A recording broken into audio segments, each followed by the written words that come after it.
See this सम ये एक dissolution का सम है, ठीक है। अकुम बकुम और partner sharing profit and loss in the ratio 3:2, ठीक है।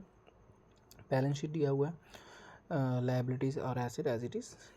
डिसोल्यूशन वाले सम में हमें रियलाइजेशन बनाना है सबसे इंपॉर्टेंट, ठीक है। रियलाइजेशन बनाना बहुत ही सिंपल है। सबसे पहले जो एसेट दिया है वो सेम एसेट को हम लोग रियलाइजेशन में डेबिट साइड में सेम टू सेम उतार देंगे, और लायबिलिटीज़ में जो जो चीज़ दिया है वो सब हम लोग यहाँ पर क्रेडिट साइड में उतार देंगे, ठीक है। तो एसेट जब उतारेंगे उसमें याद रखना है कैश इन हैंड नहीं आता है, ठीक है। कैश इन हैंड अगर रहा, ठीक है, तो वो नहीं लिखना है, ठीक है। कैश इन हैंड है। फिर एक चीज़ जैसे इस क्वेश्चन में प्रॉफिट एंड लॉस अकाउंट का बैलेंस है, वो यहाँ नहीं उतरेगा। वो हम लोग कैश इन हैंड को जब हम लोग कैश अकाउंट या बैंक अकाउंट बनाएंगे तो वहाँ टू बैलेंस बीडी के तौर पे लिखते हैं। और प्रॉफिट एंड लॉस अकाउंट जैसे हम लोग रिज़र्व या फिर और भी जो चीज़ होते हैं जो पार्टनर कैपिटल में ले जाके बांटते हैं, वैसे वो प्रॉफिट एंड लॉस उतर जाएगा, ठीक है। तो यहाँ पर अगर देखोगे एसेट का सारा चीज़, टू डेप्टर्स 70,000 ऊपर से कॉपी किया गया है, स्टॉक 70,000 है वो भी कॉपी किया गया है, फिर प्लांट एंड मशीनरी 40 है उसको उतारा गया है, बिल्डिंग आई थिंक 80,000 है वो भी उतारा, ठीक है। ये एसेट सब उतार लिए। प्रॉफिट एंड लॉस अकाउंट नहीं आएगा। और लोन टू राजन, तुमने लोन दिया है, ठीक है, उसके रिगार्डिंग हम लोग लास्ट में पढ़ते हैं। लोन टू राजन वाला जो एंट्री है लास्ट में देखते हैं हम लोग। और इधर अगर देखा जाए तो क्रेडिटर्स, जो लायबिलिटी साइड में क्रेडिटर्स है 60,000, बिल्स पेबल है 20,000।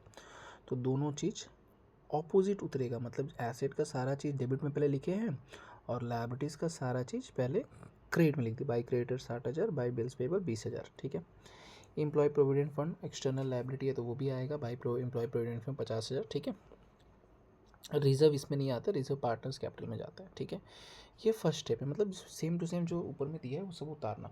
उसके बाद एडजस्टमेंट पढ़ पढ़ के हमें सेटल करना। जैसे एक है डेप्टर्स रियलाइज्ड एसेट, जब एसेट को बेचकर पैसा जब मिलता है उसको क्रेडिट में लिखते हैं, ठीक है।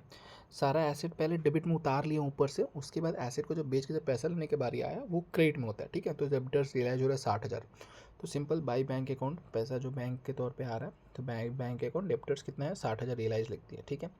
अकुम to cover the machine at an agreed value of 30,000। अकुम नाम का जो पार्टनर है वो क्या कर रहा है, मशीनरी 30,000 पे ले जा रहा है। तो मशीन जा रहा है तो क्रेडिट से हमें लिख दिया बाई अकुम्स capital account machinery taken over 30,000 रुपया, क्वेश्चन में लिखा हुआ था।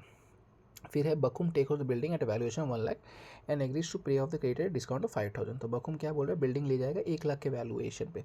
बिल्डिंग का वैल्यू था 80, वो ले जा रहा है 1 लाख पे। तो बाई बकुम्स कैपिटल अकाउंट क्रेडिट से हमें लिख दिया है 1 लाख, ठीक है। और बकुम और एक चीज़ कर रहा है, क्रेडिटर्स को पे कर रहा है, ठीक है।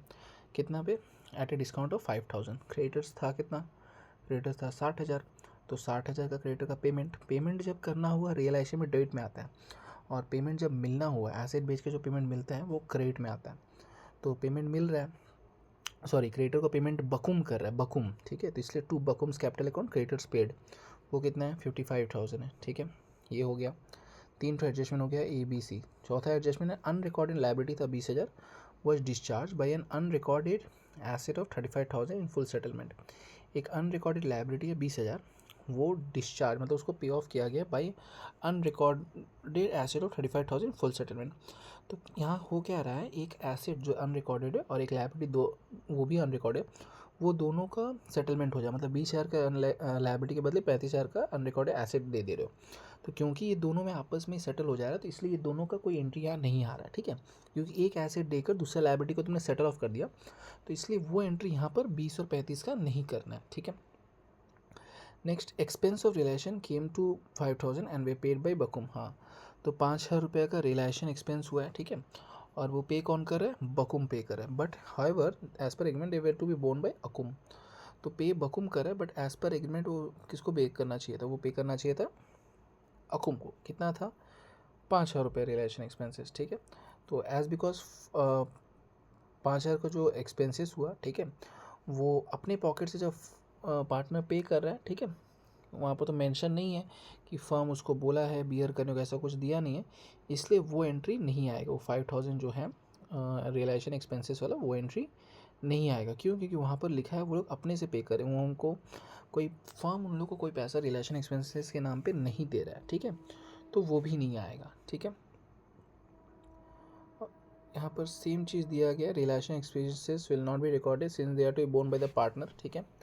अनरिकॉर्डेड लायबिलिटी का भी कोई एडजस्टमेंट नहीं होगा, ठीक है, वो सेम चीज़ यहाँ मेंशन किया।